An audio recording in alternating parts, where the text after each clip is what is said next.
இன்றைக்கும் பிள்ளைகள் நம்முடைய பிள்ளைகளாக இருக்கலாம், ஜெனரேஷன்ஸ் நம்மளுடைய ஜெனரேஷன்ஸ்லாம் இருக்கலாம், ஆனால் காட் அவர் தான்.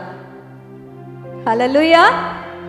இதை நான் ஒரு 4 வரிகள் எழுதினேன். புரிஞ்சவங்க அண்டர்ஸ்டாண்ட் பண்ணால் நீங்கள் சந்தோஷமாக இருக்கும். 4 வரிகளை எழுதினேன், படிக்கிறேன், கேளுங்க. விதை இருந்தால் வாழ்க்கை தொடரும். விதை இருந்தால் வாழ்க்கை தொடரும். ஒவ்வொரு தொடர்ச்சியும் தலைமுறையாகும். கரெக்டா? ஒவ்வொரு தொடர்ச்சியும் தலைமுறையாகும்.